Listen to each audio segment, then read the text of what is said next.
Assalamualaikum warahmatullahi wabarakatuh. Bismillah, alhamdulillah, wassalatu wassalamu ala rasulillah Sayyidina Muhammad bin Abdullah wa ala alihi wa ashabihi wa mawala amma ba'da. Saudara-saudaraku kaum muslimin muslimat yang kami hormati, berkembang dalam pola pikir masyarakat bahwa politik itu adalah kotor, politik itu adalah kejam dan lain sebagainya. Itu semuanya bisa jadi benar, tapi tidak sepenuhnya pasti benar semuanya. Bagaimana politik itu sendiri dalam pandangan agama Islam? Mari kita coba mengkaji ayat-ayat Allah ataupun perintah-perintah Allah dalam kaitannya dengan masalah politik. Di antaranya dalam sebuah ayat Allah Subhanahu wa taala telah berfirman, A'udzubillahi minasyaitonirrajim. Innallaha ya'murukum an tu'addul amanati ila ahliha wa idza hakamtum bainan nasi an tahkumu bil 'adl. Sesungguhnya Allah Subhanahu wa taala telah memerintahkan kepada kita semua untuk meletakkan, untuk memberikan amanat-amanat itu kepada ahlinya. Ini adalah bagian dari pengertian kita wajib memilih seorang pemimpin, ataupun istilahnya perintah Allah agar kita ikut berpolitik itu sendiri. Wa idza hakamtum bainan nasi an tahkumu bil 'adl. Ketika kita menghukumi di antara manusia itu hendaknya kita menghukumnya dengan adil. Dengan adil, dengan keyakinan kita sepenuhnya mana yang paling baik, itulah yang harus kita pilih. An tahkumu bil 'adl. Keputusan kita tidak boleh dipengaruhi dengan apapun, entah itu dengan riswah, suatu pemberian dari calon, ataupun kontrak-kontrak politik dan lain sebagainya. Hendaknya ketika kita memilih harus dengan jernih, dengan pikiran yang jernih, memilih pemimpin, memilih calon pemimpin dari yang paling terbaik yang ada.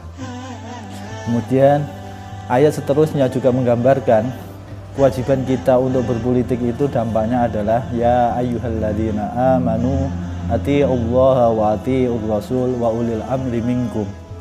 Allah Subhanahu wa taala menegaskan, wahai orang-orang yang beriman, hendaknya kalian semua taat kepada Allah, taat kepada Rasul dan pemimpin di antara kalian semua. Ketika kita taat kepada Allah, taat kepada Rasul itu sudah mutlak, kita wajib taat, tetapi kita juga diperintahkan oleh Allah untuk mentaati seorang pemimpin. Maka ketika kita tidak memilih, kita tidak ikut berpolitik, maka bisa kemungkinan besar pemimpin-pemimpin itu adalah pemimpin yang tidak diharapkan dalam agama Islam itu sendiri, ataupun yang tidak berpihak terhadap agama itu sendiri. Karena nanti akibatnya sebagaimana yang telah diungkapkan oleh ulama-ulama fikih, ulama-ulama fikih telah menggambarkan dalam sebuah qaidahnya adalah idza wusidal amru li ghairi ahlihi fantadiris sa'ah. Ketika suatu masalah itu dipegang oleh orang yang bukan ahlinya, maka tunggulah akan kehancuran itu sendiri. Oleh sebab itu kita wajib untuk mengikuti berpolitik, untuk memilih pemimpin yang paling kita yakini itulah yang paling baik. Kemudian juga ada ungkapan-ungkapan ulama yang didasari adalah as-siyasatu far'un min furu'is syariah. Jadi siasat berpolitik itu adalah bagian dari perintah hukum syariat yang harus kita laksanakan. Karena secara akliyah mungkin bisa digambarkan ad-da'wah bil qanun ahkamu minad da'wah bit tabligh awan nasihah. Ketika kita dakwah dengan menggunakan peraturan, itu tentunya lebih efektif, lebih kuat dibandingkan ketika kita dakwah hanya sebatas dengan menyampaikan saja ataupun hanya sebatas dengan nasihat. Oleh sebab itu siasat tidak boleh ditinggalkan oleh kita sebagai umat Islam. Kita berharap agar nanti yang menjadi pemimpin adalah orang-orang yang benar-benar ahli, sehingga bisa menentukan suatu konun ataupun aturan-aturan yang tidak bertentangan dengan syariat itu sendiri. Kemudian ketika kita berpolitik, ada suatu ungkapan hadis Nabi Muhammad SAW yang harus kita perhatikan. Dalam sebuah hadisnya Nabi kita Muhammad SAW telah bersabda, ar-rasi wal murtashi finnar. orang yang menyuap dan orang yang disuap itu di dalam neraka. Artinya adalah hukum suap menyuap itu adalah haram secara fikih, secara syariat agama Islam. Suap menyuap itu hukumnya adalah haram. Ketika itu haram, maka berakibat sangat fatal bagi kehidupan umat Islam itu sendiri. Kullu lahmin nabata minal haram fannaru aula bihi. Setiap daging yang tumbuh dari rizki yang haram, maka tempatnya adalah neraka. Ini ulama-ulama tasawuf kadang-kadang menggambarkan ataupun menafsirkan pengertian ini adalah orang yang makan makanannya adalah dari yang haram, biasanya sulit atau begitu berat untuk melakukan amal ibadah kebaikan. Tetapi ketika kemaksiatan begitu sangat mudahnya dia melakukannya, begitu semangatnya ketika dagingnya tumbuh dari rizki yang haram itu sendiri. Kemudian di sisi lain juga ada suatu ungkapan, kullu ibadatin tasmilu ala rizki haramin mardudatun. Setiap amal ibadah yang disertai dengan rizki yang haram, maka amal ibadah itu sendiri pun tidak akan diterima oleh Allah Subhanahu wa Ta'ala. Dengan pengertian demikian, maka hendaknya kita semaksimal mungkin, semampu mungkin untuk menghindari riswah itu sendiri. Baik para calon untuk hendaknya tidak memberi sesuatu kepada para pemilih, begitu juga para pemilih hendaknya tidak mau menerima apapun pemberian dari siapapun yang tujuannya untuk mempengaruhi keputusan kita memilih siapa yang harus kita pilih itu sendiri. Contoh mungkin dari ibadah yang tidak diterima oleh Allah Subhanahu wa Ta'ala karena disertai dengan rezeki yang haram. Misalkan masyarakat telah mendapatkan baju atau kain dari pasangan calon, kemudian dipakai untuk sholat, maka sholatnya tidak akan diterima oleh Allah Subhanahu wa Ta'ala. Oleh sebab itu ya, sungguh sangat ironis hanya dengan tujuan-tujuan yang begitu kemudian mengorbankan amal ibadah masyarakat dengan kain ataupun telekung para ibu-ibu majelis taklim dan lain sebagainya, kemudian sholatnya tidak diterima oleh Allah Subhanahu wa Ta'ala. Dan itu banyak sekali terjadi di masyarakat ketika sholat memakai baju, misalkan baju yang bergambarkan calon dan lain sebagainya ataupun kain. Itu satu contoh istilahnya akibat buruk, akibat negatif dari riswah itu sendiri. Dari riswah itu sendiri, sehingga amal ibadah masyarakat pun tidak diterima oleh Allah Subhanahu wa Ta'ala hanya gara-gara masalah yang sepele itu sendiri. Oleh sebab itu hendaknya kita sebagai umat Islam ada perhatian yang demikian itu agar supaya amal ibadah kita diterima oleh Allah Subhanahu wa Ta'ala. Karena semuanya itu ada pemberian ataupun janji ataupun kontrak politik itu sendiri pada dasarnya hanyalah mempengaruhi ataupun mengikat kebijakan-kebijakan yang akan diambil pemimpin ketika calon itu jadi.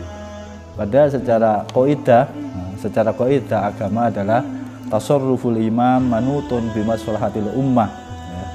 Jadi kebijakan-kebijakan yang diambil oleh seorang pemimpin hendaknya harus digantungkan, harus disandarkan untuk kemaslahatan umat, bukan kemaslahatan pribadi, kemaslahatan kelompok ataupun orang-orang yang hanya berkontak politik dengan mereka.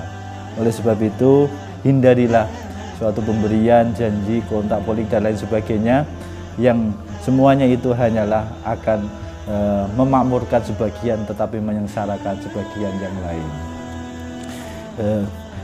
Kemudian juga banyak permasalahan dalam politik, dalam proses pilkada itu sendiri dan lain sebagainya. Banyaknya masyarakat yang pesimis, yang tidak mempunyai harapan lagi dengan politik itu sendiri.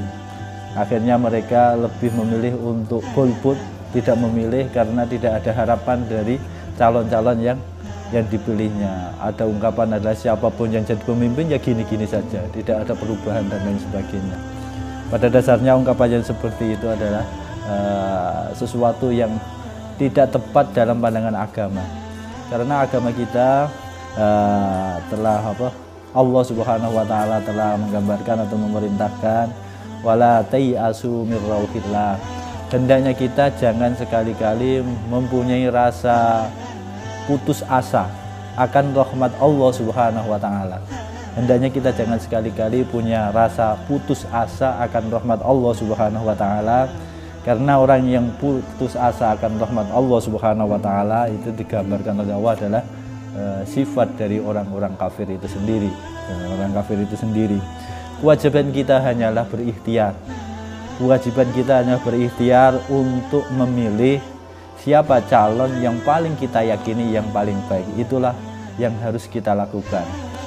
Adapun hasil dari nanti siapa yang jadi, nanti bagaimana kebijakan itu baik atau buruknya dan lain sebagainya, itu adalah sudah menjadi ketentuan dan takdir Allah Subhanahu wa taala yang tidak mungkin bisa dihindari. Akan tetapi kita sebagai manusia hanya berkewajiban untuk ikhtiar, berusaha memilih dari calon-calon itu sendiri yang paling kita yakini yang paling baik, agar Allah merubah kehidupan kita di akhir nanti. Allah Subhanahu wa taala telah berfirman, innallaha la yughayyiru ma biqaumin hatta yughayyiru ma bi anfusihim. Sesungguhnya Allah Subhanahu wa taala tidak akan merubah keadaan sebuah kaum ketika kaum itu sendiri tidak mau berusaha untuk merubahnya. Yang wajib kita lakukan hanyalah ikhtiar, Allah lah nanti yang akan merubah. Untuk sebab itu kita tidak boleh golput dalam pilkada nanti ini. Mari kita berusaha menata hati. Kita niati ketika kita memilih pemimpin adalah kita niati kita melakukan perintah Allah, agar apa yang kita lakukan adalah bagian dari amal, dari ibadah yang kita lakukan terhadap Allah Subhanahu wa taala. Karena ketika kita golput sama saja dengan al-ridho bil maksiyah. Ketika kita putus asa ataupun pesimis, masyarakat demikian terus, kemudian kebijakan misalkan kita anggap itu suatu kemaksiatan dan lain sebagainya. Kalau kita diam berarti kita telah ridho dengan kemaksiatan. Ar-ridho bil maksiyah. Sedangkan ridho dengan maksiat adalah kemaksiatan juga. Oleh sebab itu mari kita berusaha untuk menggunakan hak pilih kita gunakan semaksimal mungkin, sebaik mungkin. Sebaiknya kita istikharah terlebih dahulu ketika kita akan memilih. Kemudian hindarilah praktek-praktek riswah dalam pemilihan ini sendiri. Kami mempunyai berharap, bermohon kepada para calon hendaknya tidak memberi suatu pemberian sebelum terjadinya proses pemilihan itu. Karena pemberian Anda yang Anda berikan sebelum proses pemilihan itu hanyalah akan membawa bapak-bapak ke dalam api neraka. Tetapi sekiranya hendak memberikan sesuatu, berikanlah nanti setelah pemilihan, agar pemberian itu menjadi sedekah yang menyebabkan bapak nanti akan dipanggil oleh Allah Subhanahu wa taala, dimasukkan Allah di dalam surga-Nya. Tetapi sekiranya diberikan sebelum pemilihan itu adalah bagian dari riswah. Ketika riswah, maka pemberian itu sendiri justru yang akan menjerumuskan bapak ke dalam api neraka. Mungkin itu yang dapat kami sampaikan, kurang lebihnya kami maaf, semoga bermanfaat. Wallahul muwaffiq ila aqwamit thoriq. Assalamualaikum warahmatullahi wabarakatuh.